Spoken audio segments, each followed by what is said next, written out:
Assalamualaikum warahmatullahi wabarakatuh. Waalaikumsalam warahmatullahi wabarakatuh.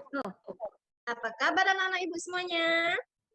Alhamdulillah baik, Bu. Luar biasa. Alhamdulillah.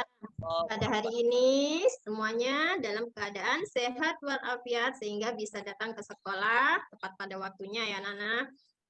Sebelum kita mulai belajar, marilah kita berdoa terlebih dahulu. Ayo, ketua kelasnya Mas Dedi, tolong dipimpin berdoa teman-temannya ya. Ya, duduk siap, gerak. Sebelum kita belajar, marilah kita membaca doa. Berdoa dimulai. Bismillahirrahmanirrahim.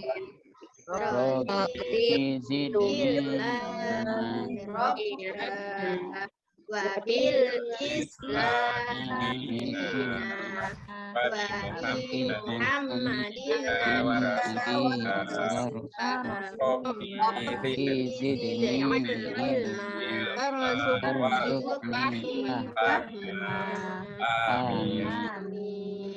Terima kasih anak-anak. Nah, sebelum Bu Ida mulai pelajaran, Bu Ida ingin memastikan anak-anak hadir semua atau tidak ini. Nurul Huda. Hadir, Bu. Umroin. Hadir, Bu. Zulkifli. Hadir, Bu. Asri. Hadir, Bu. Alhamdulillah semua anak-anak hadir semua. Tiada yang sakit hari ini ya. Alhamdulillah, Ibu. Oke, sekarang sebelum kita mulai pelajaran, Bu Ida ingin anak-anak membacakan Quran Surah Al-Ikhlas terlebih dahulu. Ayo kita baca sama-sama. A'udzu billahi minasyaitonir rajim. Bismillahirrahmanirrahim. Qul huwallahu ahad. Allahu samad. Lam yalid wa lam yulad. Walam yakul lahu kufuwan ahad. Shadaqallahul azim. Oke, Bu Ida ingin mengingatkan kalian kembali materi yang telah lalu. Kira-kira anak-anak masih ingat nggak ya materi yang telah lalu? Ada yang ingat materi telah lalu? Bu Risma ya, Mbak Risma ya, silakan. Zikir dan berdoa, Bu. Oke, jadi pelajaran yang telah lalu kita belajar tentang zikir dan berdoa. Ya, Bu. Pada pelajaran kali ini kita belajar tentang indahnya sholat tarawih dan tadarus Al-Quran dengan subtema sholat tarawih. Adapun tujuan pembelajarannya yang pertama, memahami tata cara pelaksanaan sholat tarawih dengan baik. Yang kedua, mempraktekkan tata cara pelaksanaan sholat tarawih dengan baik. Kemudian, adapun modal pembelajarannya yaitu dengan saintifik yang meliputi observasi, diskusi, presentasi, dan demonstrasi. Kemudian anak-anak kira-kira sudah terbiasa belum ya sholat tarawih? Sudah terbiasa sholat tarawih anak-anak ya? Alhamdulillah. Iya, soleh-solehahnya Ibu.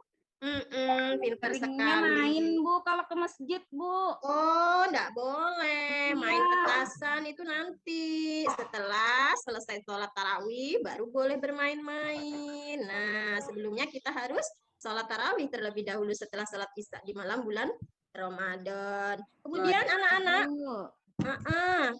anak-anak kira-kira mengetahui enggak ya kalau di bulan Ramadan itu ada pintu utama. Itu ada 3 pintu loh anak-anak di bulan Ramadan. 3 pintu utama tersebut yaitu apa saja ya? Pada 10 hari pertama akan mendapat rahmat. 10 hari kedua akan mendapat ampunan. Dan 10 hari ketiga akan terbebas dari api neraka. Nah, kira-kira anak-anak ini semuanya mau enggak ya terbebas dari api neraka? Mau. Iya, semua Mau, anak Bu. pasti mau terbebas dari api neraka. Oleh sebab itu, kita harus apa anak-anak? Melakukan semua yang diwajibkan Allah dan juga menambah amalan kita yaitu Berbuat baik, Bu. sunnah, berbuat baik, pinter, Mas Ria. Kemudian sebelum kita melaksanakan tarawih, terlebih dahulu kita harus mengetahui apa sajakah itu. Yang pertama yang harus kita ketahui yaitu pengertian sholat tarawih. Dan yang kedua, tata cara sholat tarawih. Dan yang terakhir yaitu keutamaan sholat tarawih. Tarawih berasal dari bahasa apa, Nana? Bahasa Arab apa bahasa Jepang? Bahasa Arab, Bu. Oh iya, pintar sekali anak-anak, dari bahasa Arab yang artinya istirahat. Sholat tarawih adalah sholat yang dilaksanakan dengan diselingi istirahat. Sholat tarawih dikerjakan pada malam bulan Ramadan setelah melaksanakan sholat isya. Sholat tarawih memiliki rakaat dan bacaan yang panjang, sehingga dalam melaksanakannya memerlukan istirahat. Istirahat dilakukan setelah selesai salam dan hanya sebentar. Jadi ya anak-anak ya. Kemudian sholat tarawih hukumnya sunnah muakkadah, artinya sholat sunnah yang sangat dianjurkan. Rasulullah SAW senantiasa melaksanakan sholat tarawih selama bulan Ramadan. Karena kita umatnya siapa kita anak-anak? Nabi Muhammad. Betul sekali, umatnya Nabi Muhammad. Karena kita umatnya Nabi Muhammad SAW, maka kita harus mengikuti semua ajaran Nabi Muhammad SAW. Nah, kemudian, ini anak-anak, ini kira-kira gambarnya ini sholatnya lagi di mana saja ya, sholat tarawihnya? Di masjid, Bu. Masjid, Bu. Iya, ada yang di masjid, ada yang di mana aja? Musola, Bu. Pintar sekali Mbak Risma. Satunya lagi, di mana ya? Ada yang ibunya, di mana? Di rumah. Rumah. Sekali anak-anak ibu ya. Jadi dimanapun kita sholat tarawih bisa dilaksanakan, tidak harus di masjid. Misalnya hujan, bisa sholat tarawihnya di rumah, ya kan? Ya, Bu. Ya, Bu. Kemudian keutamaan sholat tarawih. Adapun keutamaan sholat tarawih yang pertama, menambah ketaatan kita kepada Allah Subhanahu wa Ta'ala. Yang kedua, melatih kedisiplinan dan kesabaran dalam melaksanakan kegiatan ibadah sholat sehari-hari, baik sholat fardu maupun sholat sunnah. Kemudian yang ketiga, meningkatkan ketakwaan kepada Allah Subhanahu wa Ta'ala dan mempertebal keyakinan kita kepadanya. Yang keempat, dapat menghapuskan dosa atau amalan-amalan tercela lainnya. Yang kelima, dikabulkan doanya dan mendapatkan ampunan dari Allah.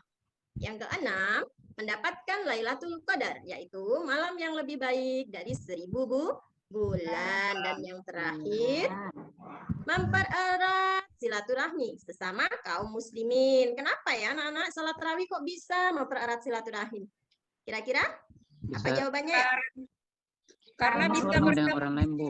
teman di masjid, Iya, Bu. Ketemu teman. pintar sekali Mbak Nurul. Bu Ida ingin membagi kelompok-kelompok diskusi tentang materi yang Ibu sampaikan tadi. Adapun kelompok-kelompoknya, kelompok pertama diketuai oleh Mbak Ida Fitria ya. Kelompok kedua diketuai oleh Mbak Wita. Dan kelompok ketiga diketuai oleh Mbak Nurul ya. Masing-masing ketua kelompok ya, sudah Ibu kasih catatannya, anggotanya. Ayo silahkan didiskusikan tentang pertanyaan yang Bu Ida tampilkan ini. Apa saja keutamaan sholat tarawih? Bu Ida kasih waktu 10 menit. Ayo silahkan dirembukan sama teman-temannya ya. Baik, Bu. Sudah selesai, Bu. Pintar, sudah selesai. Ayo, kelompoknya siapa dulu yang mau presentasi? Wita Dewi Astini, Bu. Oh iya Mbak Wita, silakan Mbak Wita. Keutamaan sholat tarawih itu bisa melatih kedisiplinan, Bu. Pintar sekali. Dengan sholat tarawih, kita akan menjadikan diri kita disiplin, terutama dalam beribadah. Nah, kelompok selanjutnya, kelompoknya siapa yang mau presentasi? Saya, Bu. Oke, kelompoknya Mbak Ida. Ya, Bu. Silakan. Keutamaan sholat tarawih bisa menghapus dosa dan mempererat silaturahmi, Bu. Pintar sekali. Tepuk tangan buat semuanya. Anak Ida, pintar semuanya. Sudah paham apa itu sholat tarawih. Nah, dari kesimpulan dari presentasi anak-anak semuanya, kira-kira ada nggak yang mau ditanyakan? Ada yang belum paham dari materi yang Bu Ida sampaikan tadi? Bu, saya, Bu, belum paham, Bu. Oh iya, iya silakan tanya yang mana Mbak Risma. Saya belum tahu, Bu, jumlah sholat tarawih itu berapa rakaat, Bu. Oh iya, pintar, pertanyaan yang bagus ya. Jadi dalam sholat tarawih itu bisa dilakukan dengan dua versi ya. Versi yang pertama, versinya Nabi Muhammad SAW, yaitu dengan 8 rakaat. Kemudian versi yang kedua, yaitu seperti ajarannya sahabat Rasulullah SAW yang bernama Khalifah Umar bin Khattab, yaitu melaksanakan sholat sebanyak berapa? 20 rakaat. Nah, gitu. Jadi kita boleh ngikutin caranya Nabi Muhammad atau ngikutin caranya Khalifah Umar bin Khattab. Terserah, sama-sama mendapat pahala. Oke, Mbak Risma? Bu, terima kasih, Bu. Iya. Ada lagi yang ditanyakan anak-anak? Nah, sudah. Kemudian dari materi tersebut, kira-kira siapa ya yang bisa menarik kesimpulan dari materi yang Bu Ida sampaikan tadi? Saya, Bu. Oh iya, Mas Masri silahkan. Iya, jadi teman-teman, kesimpulan pelajaran kita kali ini, sholat tarawih itu hukumnya sunnah muakkadah, teman-teman. Itu menambah ketakwaan kita kepada Allah dan mempererat tali silaturahmi, Bu. Pintar sekali. Ayo kita beri aplaus buat Mas Masri. Ya, terima kasih kasih, Mas teman-teman. Masri sudah menyimpulkan materi pada hari ini. Oke. Nah, di sini Bu Ida sudah menyediakan 5 soal pada LKPD anak-anak, 5 soal saja. Kira-kira ini mau dikerjakan di sekolahan atau di rumah? Cuma 5 loh. Di sekolahan saja. Iya, pintar. Ayo, Bu Ida kasih waktu 15 menit untuk mengerjakan. Yuk, silakan dikerjakan. Ya, Baik, Bu. Bu. Bentar, Bu. Ya. Sudah, Bu.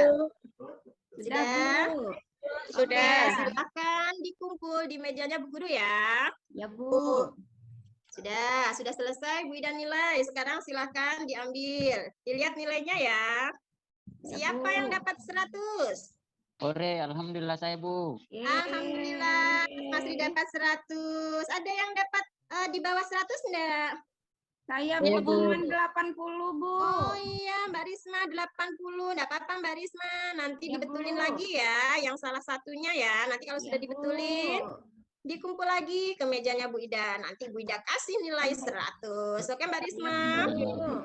Oke, nah untuk materi yang akan datang, kita belajar tentang Luqman, keteladanan Luqman ya anak-anak.